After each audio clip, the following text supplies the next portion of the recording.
नमस्कार, मैं सोनाली कुलकर्णी।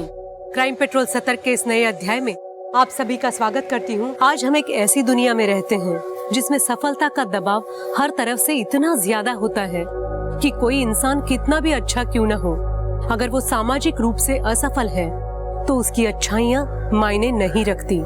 उसका असफल होना ही उसका अपराध बन जाता है। और कई बार ऐसा भी होता है कि लोग असफलता के दाग को धुलने के लिए अपराध का रास्ता अपनाने से पीछे नहीं हटते, लेकिन सफलता के शॉर्टकट के चक्कर में वो ये भूल जाते हैं कि अपराध का रास्ता कितना भी सुहाना क्यों न हो, उसका अंत हमेशा दुखदाई होता है।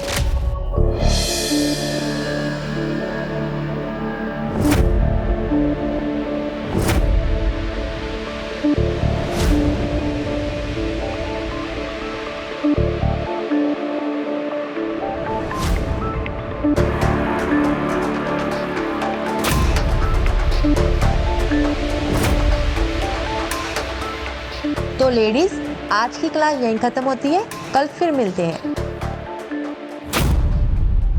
मैं बहुत थक गई आज। तेरा तो 8वां महीना चल रहा है, फिर भी इतना काम कर लेती है। मेरा 7वां महीना चल रहा है, मैं बिस्तर से पैर भी नहीं निकाल पाती हूँ। तुम भी तो निकाल ही लेती हो ना तुम्हारे बच्चे के लिए। तो बस फिर मेरा काम भी मेरा बच्चा ही है। चले। मुझसे तो ये एक नहीं झेला जा रहा, आप दो दो कैसे झेल लेती हो? सच कह रही हूँ, पहले मैं योगा अपने फिगर को मेंटेन करने के लिए करती थी, पर अब इसको मेंटेन करने के लिए। मनप्रीत, तू बिल्कुल सही कह रही है। और एक बार बच्चा हो गया ना तो फिर तो पति भी ध्यान नहीं देता है। सीरियसली दीदी? हाँ। क्या दीदी, आप लोग भी। चलो चलो, मैं तो कह रही हूँ शादी के बाद तो सारे पति ऐसे ही हो जाते हैं। चलो सही बाय बात। दीदी, मैं जा रही हूँ। बाय। आ गई तू? हाँ।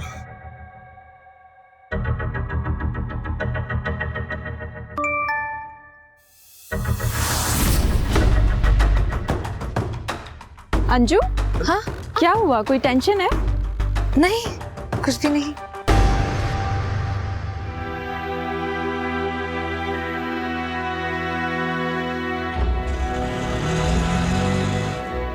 दीदी, आप ना घर चलो, मुझे कोई जरूरी काम है कॉलेज में, बस वही निपटा के आ रही हूँ। पर अभी तो तू कॉलेज से आई है। हाँ, वहीं से ही आ रही हूँ, लेकिन मेरा ना कुछ सामान श्रद्धा के पास रह गया,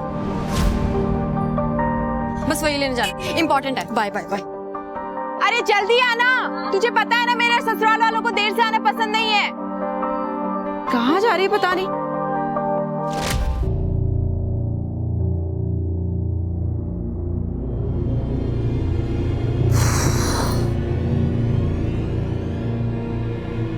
रुको,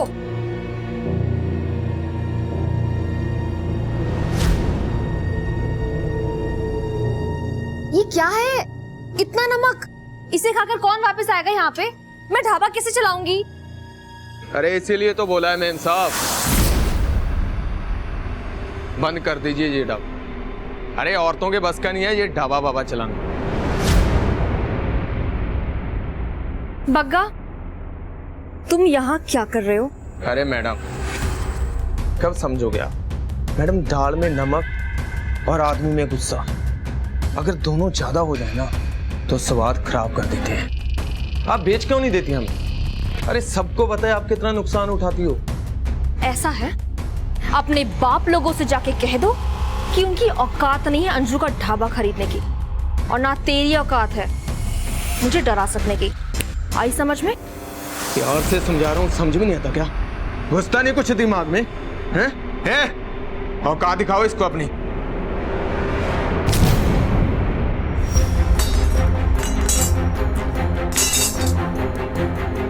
अरे छोड़ो, जाओ यहाँ से।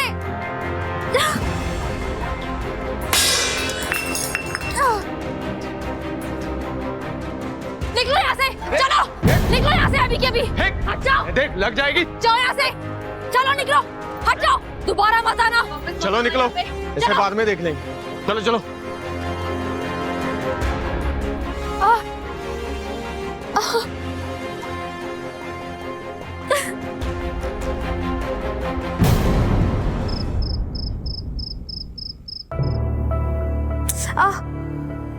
धीरे।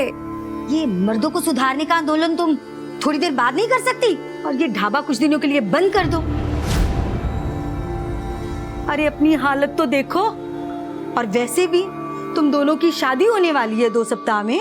वो चाहते ही यही है कि मैं अपना ढाबा बंद कर दूं, पर मैं झुकूंगी नहीं।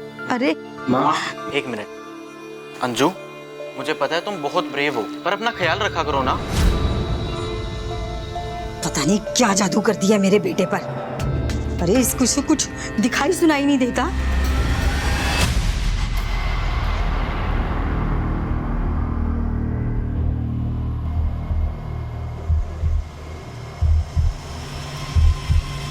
रेडीमेड बच्चों की दुकान, अंजू का मकान। शादी की कोई गारंटी नहीं, पर मजा पूरा। किसने लिखा ये? हाँ, किसने फेंका बताओ? किसने लिखा? आओ सामने, दिखाओ अपनी शक्ल। आओ ना। छोड़ो, जाने दो ना। तुम क्यों बेकार में अपना फोन चला रही हो? जाने दो। अरे भगवान से डरो तुम लोग। जिस दिन सामने आ गए ना, छोड़ूंगी नहीं मैं। बता रही हूँ मैं। छोड़ो, कोई नहीं। आओ ना सामने। अंजू, अंदर छोड़ूंगी नहीं मैं तुमको। चलो।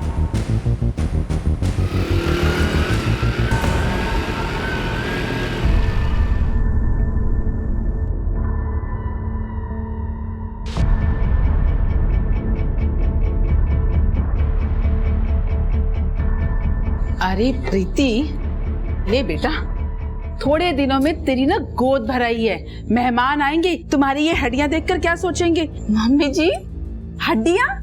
मेरा 10 किलो वजन बढ़ गया है 2 महीने में। चुप कर, ऐसे नहीं बोलते। कौन था वो? कॉलेज का फ्रेंड था। फ्रेंड था या बॉयफ्रेंड था? जो ऐसे गली में चिपक के बात कर रही थी उसने।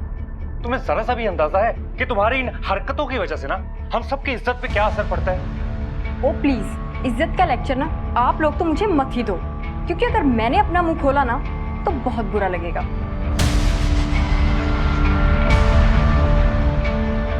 देखा, एक दिन ना तुम्हारी बहन ना हम सबके चेहरे पे कालिक पुतवाई। अभी बहू पर चिल्लाओ मत, बच्चे पर बुरा असर पड़ता है। और वैसे भी एक पहले जो हुआ, उसके बाद तुझे इसका और अच्छे से ख्याल रखना चाहिए।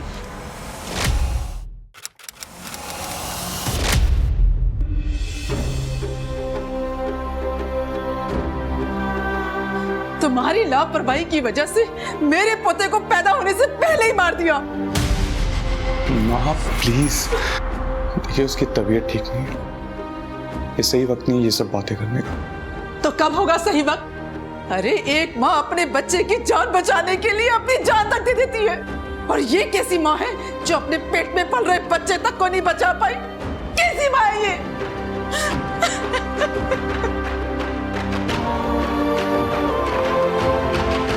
अरे यार प्रीति, तुम बीते हुए कल को लेके उदास होती रहोगी या आने वाले कल के लिए खुश भी होगी?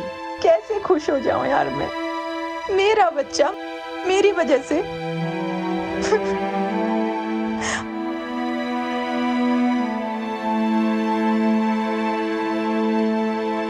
अगर तुम नहीं होती तो क्या होता मेरा? मैं यही हूँ और आने वाले 40-50 साल के लिए भी यही हूँ। झेलने के लिए तैयार है ना मुझे?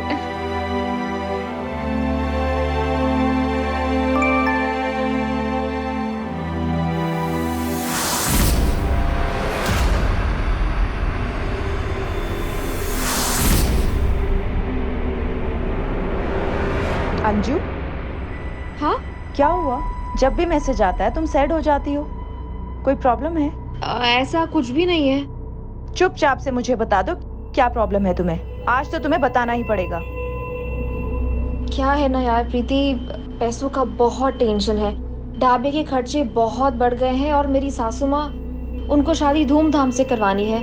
कैसे होगा सब? कहाँ से लाऊंगी मैं इतने पैसे? और मैंने तुम्हें इसलिए नहीं बोला क्योंकि तुम्हारी अपनी बहुत परेशानी है और मैं और नहीं देना चाहती। तुम कैसी बात कर रही हो? मेरी टेंशन लेने के लिए मेरा पति है ना, और तुम्हारी टेंशन लेने के लिए मैं हूँ। जल्दी से बताओ कितने पैसे चाहिए तुम्हें? बस, तुम्हें क्या लगता है कि पैसे पेट पे उगते हैं जो तुम पर और तुम्हारी फालतू की सहेलियों पर खर्च करूं मैं? मैंने तुमसे कभी कुछ मांगा है पहले? उल्टा मैंने तुम्हारे लिए इतना कुछ झेला है। झेलना होता क्या पता भी है तुमको? प्रेग्नेंट तुम नहीं हो पा रही थी, अपनी बहन को यहाँ मेरे सर पे चढ़ा के रखा हुआ है, और इन सब के बावजूद तुम चाहते हो कि मैं तुम्हारा एहसान मानूं? हाँ, एक फूटी कोड़ी नहीं दूंगा तुम्हें, ये बात ना अपने दिमाग में बिठा लो।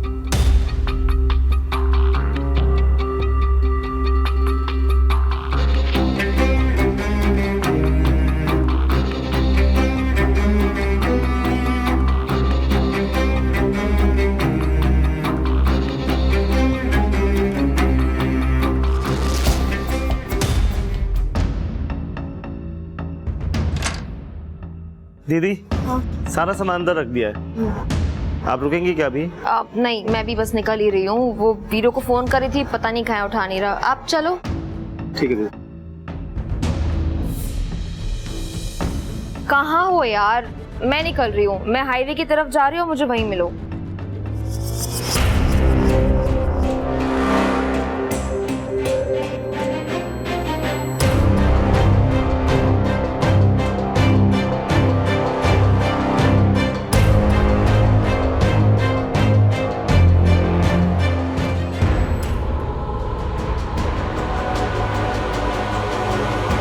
छोड़ दो मुझे, कौन हो तुम लोग? छोड़ो।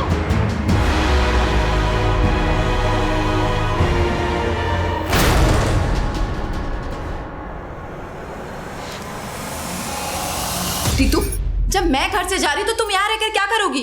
क्यों? मेरा कॉलेज है, यहाँ दोस्त हैं, और भी बहुत कुछ है मेरे पास करने को। आपको जाना है तो जाओ, मैं यहीं रुकूंगी। प्रीति, तुम भी यहीं रुको, ये लड़की अकेली यहाँ नहीं रहेगी। कौन करेगा इसकी सेवा? खुद से तो ये एक गिलास पानी भी नहीं उठा सकती। मम्मी जी, मुझे मायके जाना है, मेरा मन नहीं लग रहा है यहाँ पर। अभी माँ प्लीज, अगर वो नहीं रुकना चाहती ना, उसके साथ जबरदस्ती करके कोई फायदा नहीं है। अभी या तो ये दोनों बहनें यहाँ रहेंगी या दोनों ही जाएंगी। मैंने कह दिया, बस कह दिया।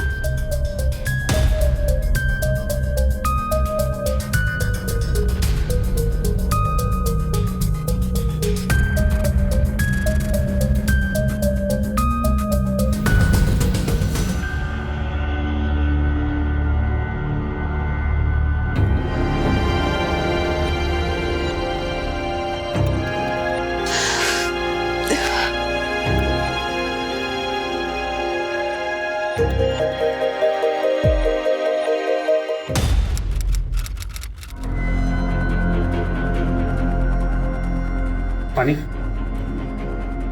बताइए क्या कंप्लेंट लिखवानी है आप? सर, मेरी फ्रेंड अंजू कल से मिसिंग है, उसका फोन भी बंद आ रहा है सर, और वो घर पर भी नहीं है सर। तो आपको ऐसा क्यों लगता है क्यों मिसिंग है? हो सकता है कहीं चली गई। सर, उसने ऐसा कभी नहीं किया, वो बिना बताए कभी कहीं नहीं गई। प्लीज उसे ढूंढ लीजिए, वो जरूर किसी परेशानी में है सर, प्लीज।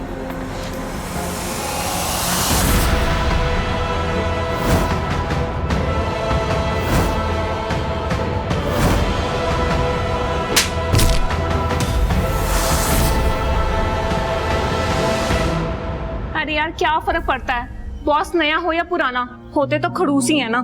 कम से कम पुराने वाले की आदत तो थी, नए वाले की वापस से आदत डालनी पड़ेगी। ओ बाय द वे, शर्मा कह रहा था बहुत डिमांडिंग है ये। वो तो मैं हूँ, अगर नहीं होगा तो ऑफिस आवर्स में ऐसे ही गॉसिप चलती रहेंगी। So I'm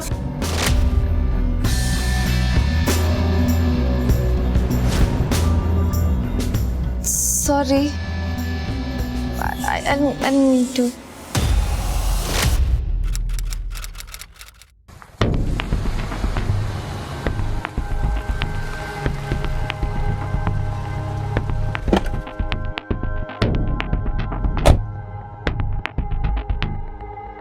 से दरवाजा तोड़ दीजिए, मैं आपको परमिशन दे रही हूँ। आपको खुद पता चल जाएगा वो रात को घर आई थी या नहीं। आप इतनी परेशान क्यों?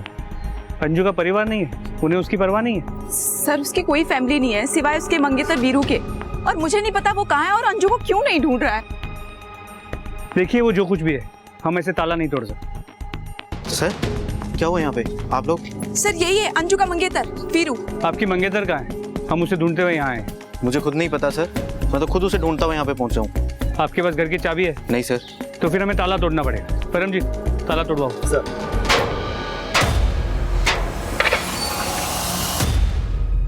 परमजीत। जी सर। फिर चेक करो, आखिरी बार कब बात हुई थी अंजू से? कल दिन में अंजू के ढाबे पर ही उससे मिला था मैं। उसके बाद बात ही नहीं हुई? सर अब कॉलेज में थोड़ी ना पढ़ते हैं कि हर टाइम फ़ोन पर लगे रहें। और 2 दिन में शादी है हमारी सर। उसकी शॉपिंग के लिए हम शाम को मिलने वाले थे। मैंने जब फ़ोन ट्राई किया तो उसका फ़ोन नहीं मिला सर, बंद था। तो मुझे लगा शायद वो चार्ज करना भूल गई, इसलिए बंद है। और मैं भी थका हुआ था सर, इसलिए मैं सीधा घर जाकर सो गया।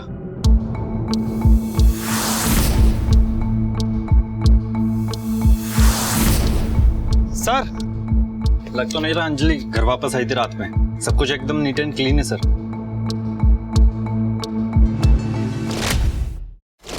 सिंह, 2 दिन में इस लड़की की शादी होने वाली थी, कुछ दिन में मां भी बनने वाली थी, ढाबा चला रही थी सो अलग। कुछ फिट नहीं बैठ रही ये बात। सब कुछ तो इसकी लाइफ में ठीक चल रहा था, फिर ऐसे ही बिना किसी को बताए कहीं चली गई, पॉसिबल नहीं है। सर उसकी मोबाइल की लोकेशन रिकॉर्ड मंगवा ली है, उसकी लास्ट लोकेशन से शायद कुछ पता चल जाए। जब तक सेल की लोकेशन नहीं आती ढाबे पर पता करो। आखिरी बार वो वहीं से निकली थी जब गायब हुई। सर कुछ बताया था कहाँ जा रही है? सर मैंने पूछा तो नहीं, लेकिन दीदी बहुत जल्दी में थी। क्या ढाबे पे कोई प्रॉब्लम, कोई मसला या कुछ आसपास? सर वो एक बग्गा नाम का आदमी दीदी को बहुत परेशान करता था। प्यार से समझा रहा हूँ, समझ में नहीं आता क्या? घुसता नहीं कुछ दिमाग में। तो ये बग्गा कल यहाँ ढाबे पे आया था या कहीं आसपास दिखा था? सर अंजू की लास्ट लोकेशन मिल गई है, यहाँ से निकलने के बाद की।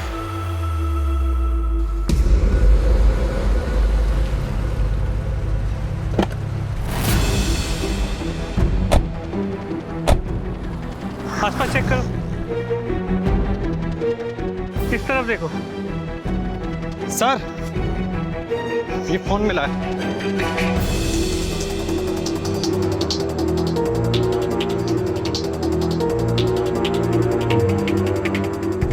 सर ये अंजू का केस काफी कॉम्प्लिकेटेड हो गया है।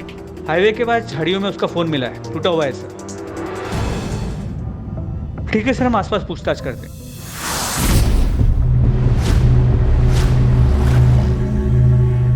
साहब मैंने तो कुछ देखा नहीं, धंधे का टाइम है, आप यूसुफ से पूछ लेना, वो बाहर रिक्शा चलाता है। साहब 6 बज रहा होगा, वो मैडम के पीछे से ही सफेद रंग की गाड़ी आई थी। जल्दबाजी में गाड़ी का नंबर तो मैं देखना भूल गया, लेकिन साहब गाड़ी के पीछे शेर का स्टिकर लगा हुआ था।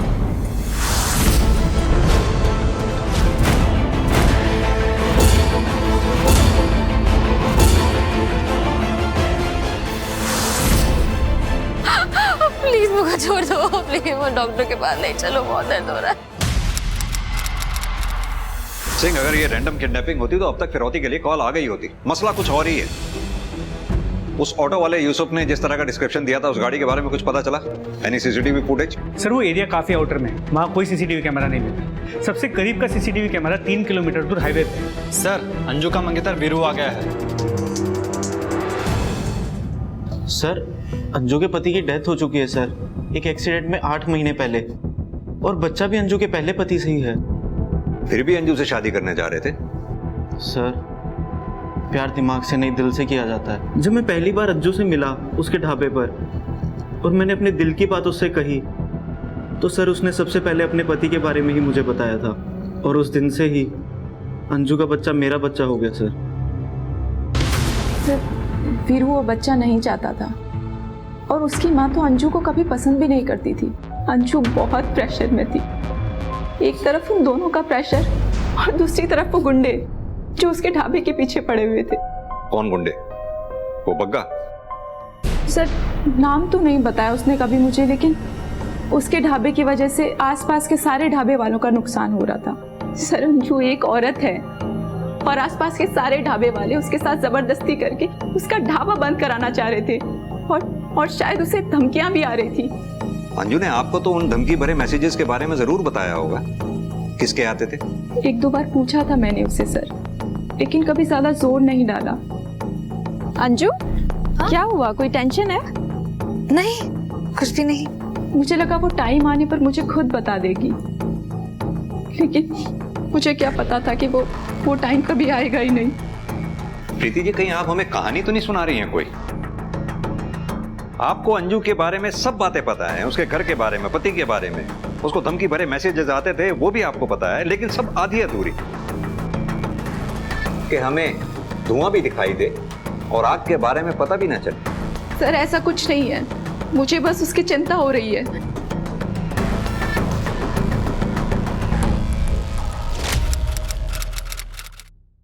वीरू को ये बच्चा नहीं चाहिए प्रीति, वो छोड़ देगा मुझे।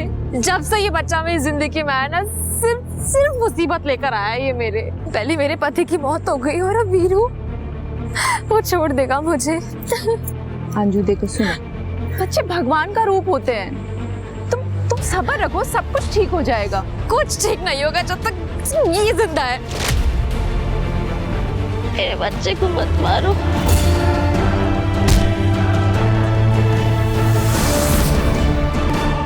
एरिया के गुंडों का किडनैपिंग में कोई कनेक्शन नजर नहीं आ रहा और बग्गा की लोकेशन के बारे में भी कुछ नहीं जानते। उन्हें कह दिया है कि अगर बग्गा की कोई भी इन्फॉर्मेशन मिले सबसे पहले हमें फोन कर। और वो टेक्स्ट जो अंजू को आया करते थे उसके बारे में कुछ पता चला? सर वो एक अनरजिस्टर्ड नंबर से आते थे, वो सिम किसने खरीदा था इसका पता लगा रहे हैं।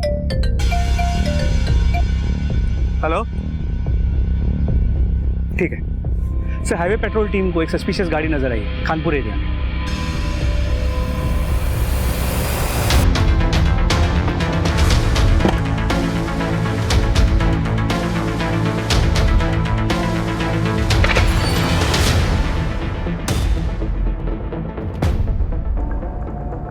ले चलो इन्हें बाहर, चल चल चल, चलो बाहर। क्या लगा रखा है पे, क्या लगा रखा है पे, क्या चल रहा है पे? हाँ, गाड़ी किसकी है? गाड़ी किसकी है? लड़की का है? लड़की का है? लड़की का है? पता नहीं साहब, सबके सब नशे में। गाड़ी की इंफॉर्मेशन निकालो। सर वो कार पड़ोस में रहने वाले एक आदमी की है, पिछले 1 महीने से गैराज में थी। आज वो कार ले आया और प्लॉट में खड़ी कर दी क्योंकि उसके पास कार खड़ी करने के लिए जगह नहीं है। और वो नशेड़ी लोग? सर वो तो किसी काम के नहीं, उस प्लॉट को अड्डा बना रखा, पूरा दिन वहाँ पे नशा करते। सर बग्गा का पता चल गया। देख भाई बग्गा, बकवास सुनने का जरा भी टाइम नहीं है मेरे पास। मैंने कुछ नहीं किया, इस केस से मेरा कोई लेना देना नहीं है। सीधी तरह से यही बता कि कल हाईवे पर क्या कर रहा था ढाबे के पास। साहब मैं तो हमेशा हाईवे के आसपास ही रहता हूँ वसूली करने के लिए, और उस अंजू के गायब होने से मेरा कोई लेना देना नहीं है। बोला था ना मैंने, नो बकवास। अगर तूने कुछ नहीं किया था तो फिर अपना फोन बंद करके कहाँ गायब था तू? दारू पी के सो गया था साहब, और फोन चार्ज नहीं था इसलिए बंद हो गया होगा। अंजू को धमकी बड़े मैसेजेस देता था। कहाँ है अंजू? क्या किया है उसके साथ? जिंदा भी है या मार दिया? साहब जिन ढाबे वालों को उससे दिक्कत थी और जिन्होंने मुझे काम दिया था उसका ढाबा बंद करवाने के लिए, वो लोगों को तो पकड़ोगे नहीं आप लोग। और ये 20-25 हजार के लिए मर्डर नहीं करेगा बग्गा। इज्जत के लिए तो करेगा। पलूदा बना दिया था तेरी इज्जत का अंजू ने भरे बाजार में तेरी धमकियां ना मान करके। औरत ने तेरी औकात याद दिला दी थी तुझे। साहब मैं सच बता रहा हूँ, मारना मत साहब, सच बता रहा हूँ।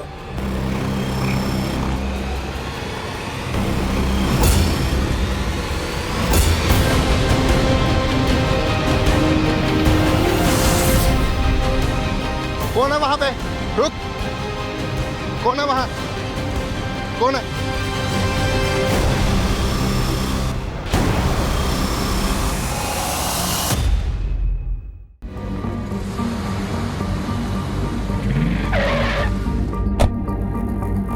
अरे साहब देखिए, यहाँ मर्डर हो गया।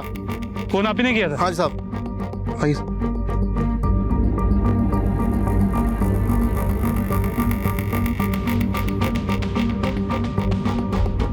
बॉडी को चेक करो। जी सर। देखो ये क्या है?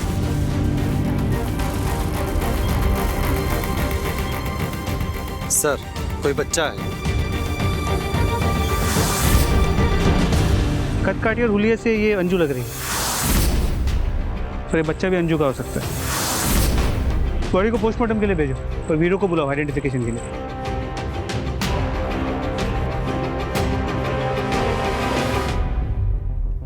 बॉडी को सबसे पहले आपने देखा था? जी साहब। क्या देखा था? साहब ये मेरे खेत हैं, रोज मैं यहाँ पे चक्कर लगाने के लिए आता हूँ। कल जैसे ही मैं यहाँ से वापस जाने लगा मुझे एक हलचल सुनाई दी। मैंने पीछे मुड़कर देखा तो एक आदमी बड़ी तेजी से यहाँ से भाग रहा था, लेकिन मैं ठीक ठाक से देख नहीं पाया। किस तरफ गया? किस तरफ साहब? अभी अंजू का मेरे सिवाय कोई नहीं है, वो वीरू भी नहीं। मैं नहीं करूंगी तो कौन करेगा उसके लिए? देखो कोई करे या ना करे, वो हमारी प्रॉब्लम नहीं है। और तुम्हारी इस भाग दौड़ की वजह से ना मैं तुम्हें और अपने बच्चे की जान को खतरे में नहीं डाल सकता। पिछली बार की तरह ना तुम्हें अपने बच्चे की जान नहीं लेने दूंगा।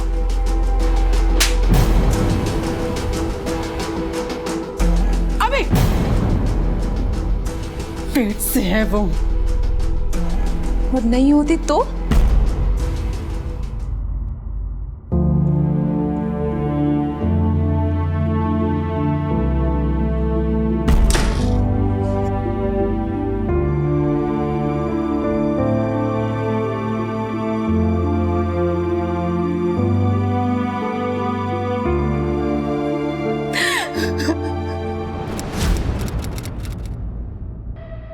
अरे देख अभी कितनी सुंदर सुंदर लड़कियां हैं, बता कौन सी पसंद है तुझे इसमें? अरे देख ना। और इसके लिए तो बता रहे थे बहुत अच्छे पैसे देंगे। ये क्या हो रहा है अभी? अभी क्या बताएगा, मैं बताती हूँ। दूसरी शादी कर रही हूँ इसकी। तुम तो मुझे पोता दोगी नहीं। तुम क्या चाहती हो, मैं बिना पोते का मुंह देखे ही मर जाऊं? अभी दूसरी शादी? सच में? तुम मेरे साथ ऐसा कैसे कर सकते हो अभी? तुम जानते हो कि मुझमें कोई प्रॉब्लम नहीं है। अभी प्लीज मेरे साथ ऐसा मत करो, मैं फिर से प्रेग्नेंट हो जाऊंगी। तुम जानते हो कि कितना स्ट्रेस है मेरे ऊपर। अभी देखो ना मेरी तरफ प्लीज।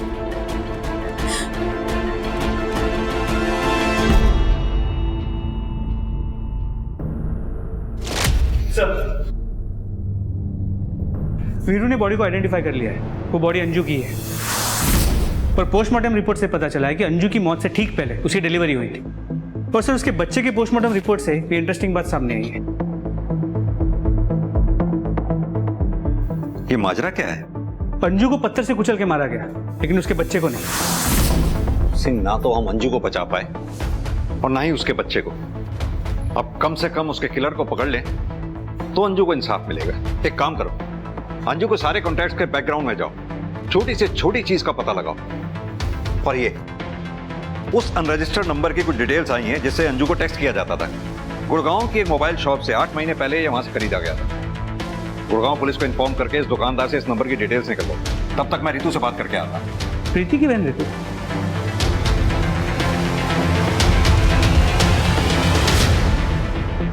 एक साधारण सी मिसिंग कंप्लेन अंजू की लाश मिलने के साथ ही मर्डर केस में तब्दील हो चुकी थी। और ये सिर्फ मर्डर नहीं था, बल्कि क्रूरता की हद थी। अंजू की जिंदगी में कई चीजें ऐसी थी जो उसकी हत्या का कारण बन सकती थी, मगर उसके अजन्मे बच्चे की हत्या ने पुलिस को भी चौंका कर रख दिया था। आखिर कोई क्यों ऐसे बच्चे को मारना चाहेगा जो अभी पैदा भी नहीं हुआ था? क्या ये इस केस में विभत्सता की हद थी या सिर्फ शुरुआत?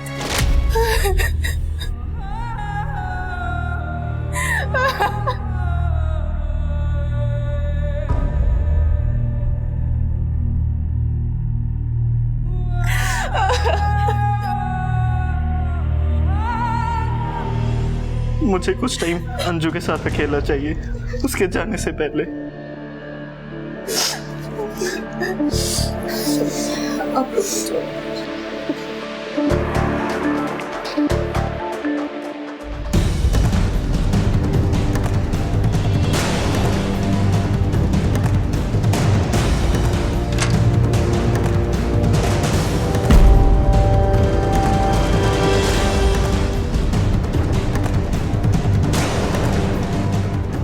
तो अंजू के ढाबे के पेपर अंगूठा लगवा रहे थे इस पे। सर, वो अंजू शादी के बाद मेरे ही नाम करने वाली थी और मैं बस उसकी आखिरी इच्छा ही तो पूरी कर रहा हूँ सर। ऐसे चोरों की तरह? नहीं सर, उसने कहा था मुझसे। वो पेपर्स रेडी हुए क्या? पेपर्स हो जाएंगे रेडी, बोला है तो हो जाएंगे ना। मगर कहने के बाद भी अंजू ने ढाबा तेरे नाम नहीं किया था, इसलिए अंजू को मार दिया। और अब चोरी छुपे अपना काम निकाल रहा है। लेके चलो इसे थाने, वहीं कायदे से बात होगी। नहीं सर, मैंने ऐसा कुछ किया ही नहीं है जो आप कह रहे हो सर। कुछ नहीं किया। रितु,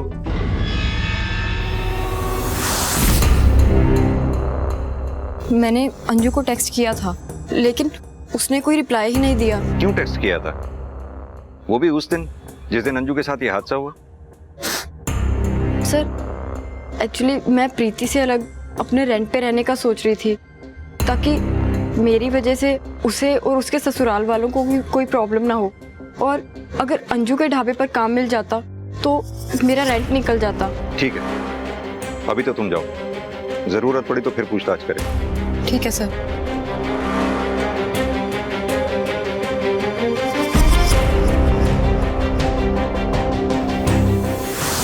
पुलिस वालों की तरह तू मुझे भी बेवकूफ बना रही है।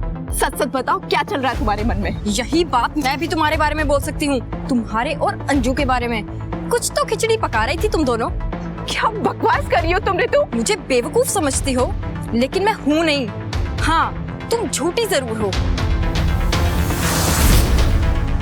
बहुत हो गया तुम्हारा, हद में रहो अपनी प्रीति, वरना हाथ उठाना मुझे भी आता है। तेरे जैसी बहन से दुश्मन अच्छे।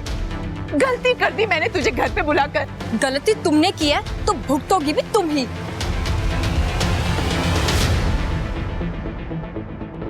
सर सर सर ये सही है कि मुझसे गलती हुई है सर ढाबे को लेकर, लेकिन मैं सच में अंजू से शादी करना चाहता था सर, और हमारी शादी से ही तो परेशानी थी सर सब लोगों को। किन लोगों को? किसने लिखा था वो नोट? सर पक्का तो नहीं कह सकता, लेकिन हाँ 4-5 लोग थे अंजू के मोहल्ले में जिन्होंने 2 महीने पहले तमाशा किया था। उनमें से कोई भी हो सकता है सर।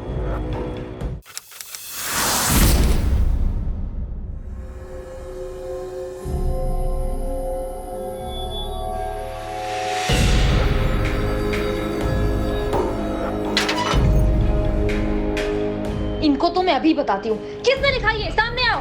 रात के अंधेरे में दिख के अपनी मर्दानगी दिखा रहे हो तुम लोग? हाँ, मैं किसी से भी शादी करूं, कितनी भी शादी करूं, किसी का भी बच्चा पैदा करूं, तुम लोग को क्या लेना देना है?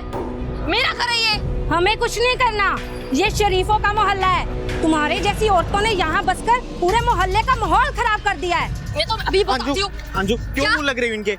एक बार अपनी हालत तो देखो। पड़ेगा। नहीं छोड़ो मुझे। अंदर चलो, छोड़ो। अंदर चलो तुम। सर अंजू के पति के बारे में तो नहीं जानती, लेकिन उसकी मौत के 1 साल के भीतर बच्चा पेट में होते हुए शादी कर रही थी वो किसी से। ऐसी औरतों के आशिक और दुश्मनों की कमी थोड़ी ना होती है। मार दिया होगा किसी ने। छोड़ो मुझे, छोड़ो, क्यों बांधा हुआ है मुझे? छोड़ दो मुझे, जाने दो मुझे, जाने दो।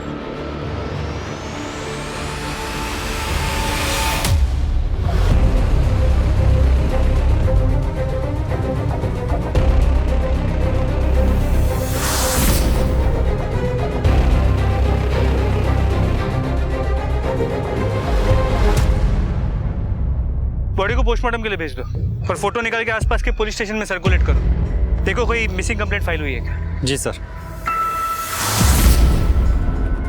डॉक्टर ने बताया मौत से पहले इसकी डिलीवरी हुई थी अंजू की तरफ। और इसकी आइडेंटिफिकेशन, इसका बच्चा?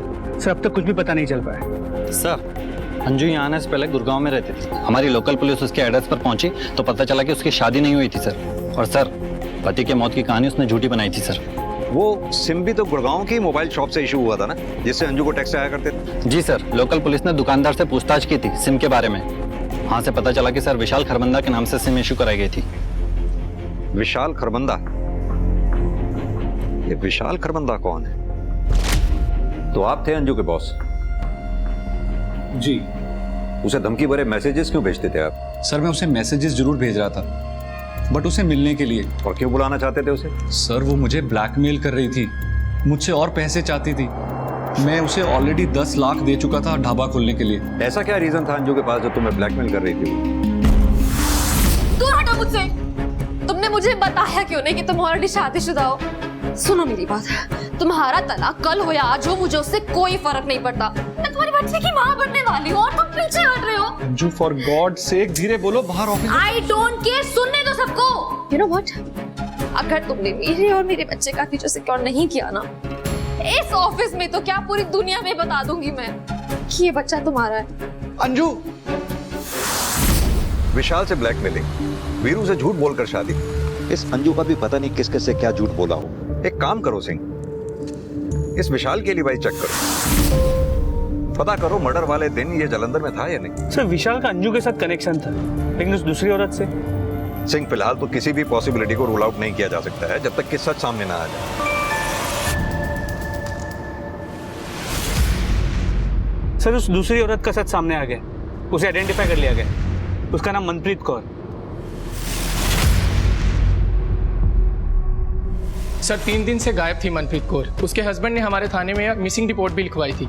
ये देखिए सर, वो 9 मंथ से प्रेग्नेंट भी थी। हम उसके बच्चे को ढूंढने की कोशिश कर रहे हैं, लेकिन अभी तक कुछ पता नहीं चला सर। गुरुवार की सुबह मॉडर्न योगा क्लास के लिए निकली थी, देर रात तक घर नहीं आई तो परिवार वालों ने ढूंढना शुरू किया। अंजू भी तो इसी योगा क्लास में जाया करती थी ना, मॉडर्न योगा क्लास।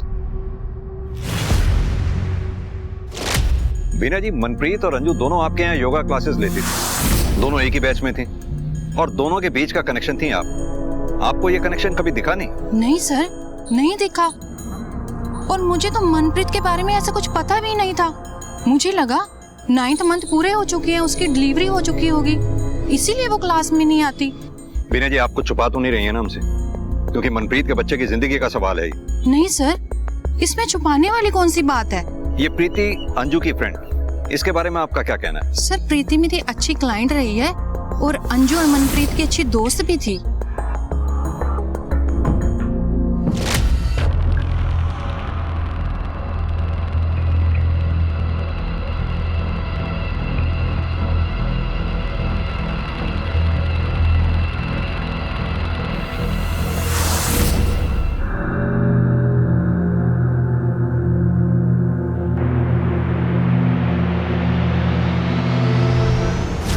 सुबह योगा क्लास के लिए गई थी, उसके बाद ना कोई खबर है ना कोई फोन मिल रहा है। पता नहीं कहाँ पे गई है सर वो। योगा क्लास? जी सर, मैंने सुबह फोन किया था उनको, उन्होंने कहा कि वो वहां नहीं आई। सर आप प्लीज उसे ढूंढिए सर, प्लीज सर। मेरे बच्चों को कुछ नहीं होना चाहिए सर, मेरे बीवी बच्चों को बचा लीजिए सर। चिंता मत करो, हम कोशिश करें। सब प्रीति को जाते हुए तो देखा था, पर वो ना थोड़ा जल्दी में थी। सर ये खूब लड़ते झगड़ते थे, इनके घर में से आवाजें आती थी। कुछ दिन पहले की बात है, प्रीति और रितु को मैंने आपस में लड़ते हुए देखा। सर कहना तो नहीं चाहिए, पर मुझे लगता है कि रितु और अभी के बीच में कुछ ना कुछ जरूर चल रहा है। सर ये बकवास किसने कर दिया आपको? ऐसा लग नहीं रहा तुम्हारी बॉडी लैंग्वेज देखकर कि ये सब बकवास है। अभी तुम्हारे बीवी और बच्चे की जान खतरे में है। अब तुम डिसाइड करो, तुम्हें टाइम पास करना है या सब कुछ सच सच बताना है। जी सर, रितु और मेरा अफेयर चल रहा था,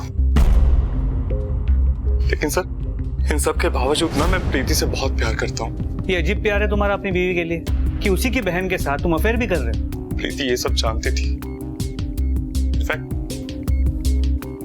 उसी ने ये सब करने के लिए कहा था।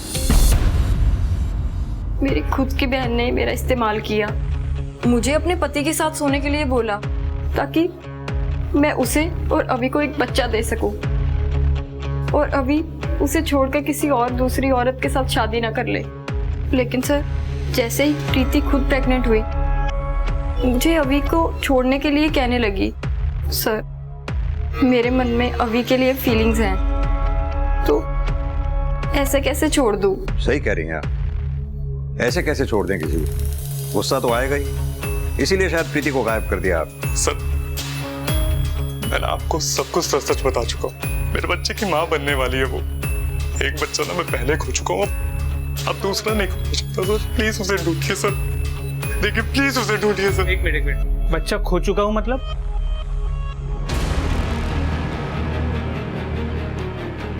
प्रीति पहले भी प्रेग्नेंट थी, एक एक्सीडेंट की वजह से उसका मिसकैरेज हो गया था सर।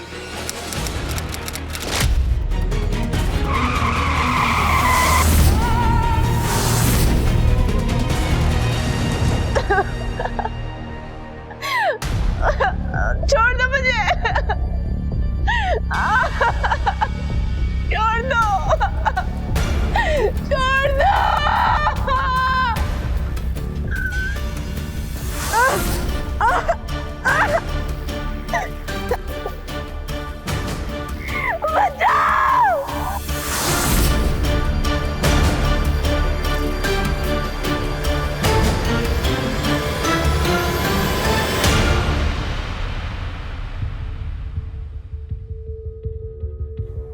मेरी किस्मत में नहीं है कि अपने बच्चे का मुंह देख पाऊं। ऐसा क्यों बोल रहा है बेटा? भगवान पे भरोसा रख। मेरा बच्चा जिंदा भी हो गया। अभी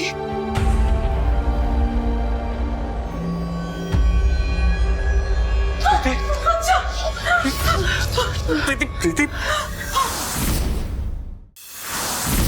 देखिए सर, मेरी बीवी और मेरे बच्चे दोनों ठीक है। बाकी आपको जो पता लगाना है आप लगाइए, वो आपका काम है। अपना ही काम कर रहे हैं हम।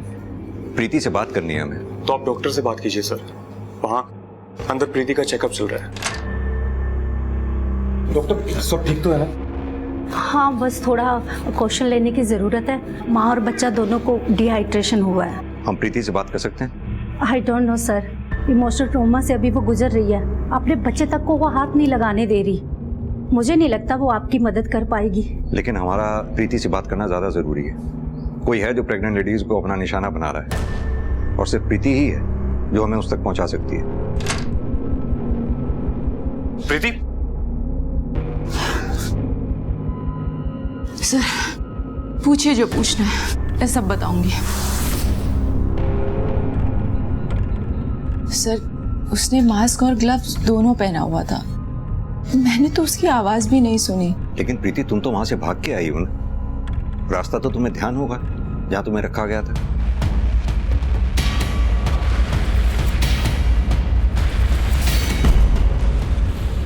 परमजीत, फोरेंसिक टीम को बुलाओ। तीनों विक्टिम्स के सर्कमस्टेंसेस अलग, तीनों के प्रॉब्लम्स अलग। एक्सेप्ट कि वो तीनों ही प्रेग्नेंट थी। सर, उस रूम से मिले प्रीति के ब्लड की लैब रिपोर्ट आ गई सर, आपको देखनी चाहिए सर।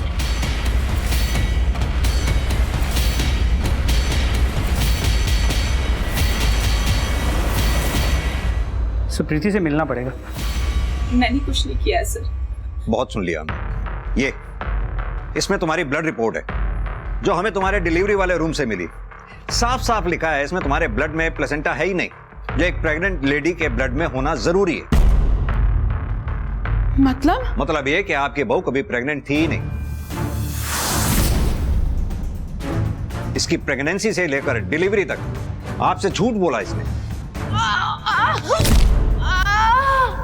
इसीलिए तुमने डॉक्टर को अपने बच्चे को छूने तक नहीं दिया था। अपने बच्चे तक को वो हाथ नहीं लगाने दे रही। डॉक्टर इस बच्चे को देख लेती है, छू लेती तो उसे पता चल जाता कि ये बच्चा 6 से 7 दिन पहले हुआ था। और किडनैपिंग का नाटक तो तुमने 2 दिन पहले किया था। यानी कि ये बच्चा तुम्हारा है ही नहीं। नहीं, ये बच्चा मेरा है। ठीक है, तो हम इस बच्चे का डीएनए टेस्ट करवा लेते हैं, उसके बाद साफ हो जाएगा। और इस बच्चे को तुम एक पल भी अपने पास नहीं रख पाओगे। नहीं, मैं नहीं दूंगी ये बच्चा।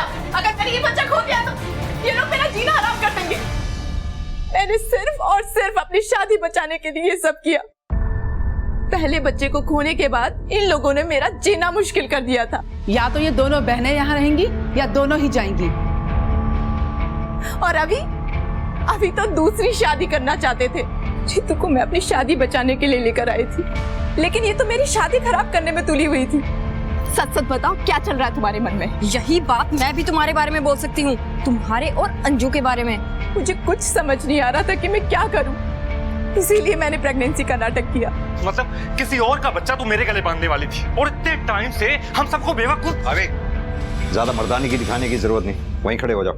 आप मेरे बेटे को बोल रहे हैं, जबकि सारा प्रपंच इस औरत का रचा हुआ है। प्रपंच इसका नहीं, इस प्रपंच में आप और आपका बेटा दोनों बराबर के हिस्सेदार हैं। अगर आप लोगों ने प्रीति के ऊपर बच्चा पैदा करने के लिए प्रेशर नहीं डाला होता तो आज ये सब होता ही नहीं। पता नहीं आप जैसे लोग कब एक औरत को बच्चा पैदा करने की मशीन की बजाय एक इंसान समझेंगे। प्रीति, क्या अपनी फेक प्रेगनेंसी को साबित करने के लिए ही तुमने अंजू को मारा? नहीं, मैंने अंजू को नहीं मारा, उल्टा वो तो मेरी मदद करना चाहती थी सर। वीरू को तो ये बच्चा वैसे भी नहीं चाहिए प्रीति, तो डिलीवरी होते ही मैं ये बच्चा तुम्हें दे दूंगी। मैं अभी मायके जाने की सोच रही हूँ, पर रितु है कि जाने को तैयार ही नहीं है।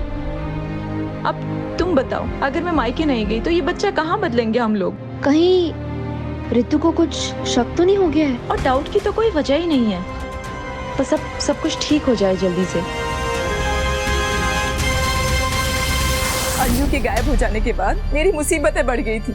मैं क्यों मारूंगी उसे सर? हो सकता है अंजू की ममता जाग गई हो, तुमने अंजू के साथ जबरदस्ती की होगी। अंजू का बच्चा मरा हुआ पैदा हुआ जो तुम्हारे किसी काम का नहीं था, इसीलिए तुमने अगला शिकार मनप्रीत को बनाया। ये बच्चा मनप्रीत का ही है ना? हाँ, ये मनप्रीत का बच्चा है, लेकिन मैंने मनप्रीत को नहीं मारा है। तो फिर मनप्रीत का बच्चा तुम्हारे पास आया कैसे? वो मैं आपको नहीं बता सकती, मैंने किसी से वादा किया हुआ है। देखो प्रीति, अगर तुम हमें सच नहीं बताओगी तो जेल जाओगी और ये बच्चा भी तुम्हारे पास नहीं रह पाएगा। अगर तुम हमारी मदद अंजू और मनप्रीत के कातिल को पकड़वाने में करोगी तो हम तुम्हारी मदद कर पाएंगे।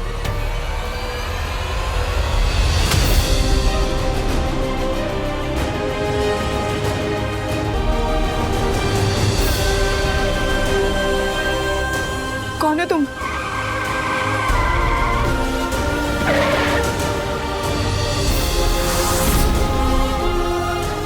मैं रघु, मैं तुम्हारे लिए बच्चा लेकर आया हूँ, तुम्हारी दोस्त मनप्रीत का। चलो बताओ, तुमने ये सब क्यों और कैसे किया? स्पीड से कार चलाने की वजह से मुझसे प्रीति का एक्सीडेंट हो गया और मेरी वजह से उसका बच्चा भी छीन लिया।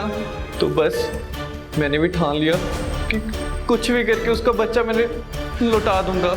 और इसलिए तूने अंजू को उठाया। जब अंजू का बच्चा मरा हुआ पैदा निकला तो तेरे किसी काम का नहीं था, इसीलिए तूने मनप्रीत को अपना शिकार बनाया। मुझे जाने क्यों? छोड़ दो, मैं तुम्हारे हाथ जोड़ती हूँ, मुझे जाने दो, मैं तुम्हारे हाथ जोड़ती हूँ। अंजू की तरह मनप्रीत को भी नहीं उसका बच्चा चाहिए था, बस मैंने वो ही किया जो दोनों चाहती थी। प्रीति का एक्सीडेंट भी तूने किया, बच्चा भी तूने ही लाके दिया। माजरा क्या है ये? मुझे उसका दुख देखा नहीं जा रहा था। उसकी सास, उसका पति, उन्होंने उसकी जिंदगी नरक बना दी थी। तब से मैं उस पर नजर रखने लग गया। लेकिन तू होता कौन है? भगवान है क्या? भगवान तो नहीं, गलतियां तो सुधार सकता था ना। कौन सी गलतियां? वही कि प्रीति मां बनने के लिए मरी जा रही थी और अंशु और मनप्रीत को बच्चा ही नहीं चाहिए था। ये गलती नहीं तो और क्या है? इसे लगता है इसने भगवान की गलती सुधार के बहुत अच्छा काम किया है। सच तो इसे पता ही नहीं है। कैसा सच? सच्चाई ये है कि अंजू अपना बच्चा प्रीति को देने वाली थी, वो भी सबसे छुप कर, ताकि प्रीति को टॉर्चर ना सहना पड़े। लेकिन तूने उन दोनों के बीच में आकर सारा खेल खराब कर दिया। अंजू और मनप्रीत तो अपनी जान से गई ही, प्रीति की जिंदगी और बर्बाद कर दी थी।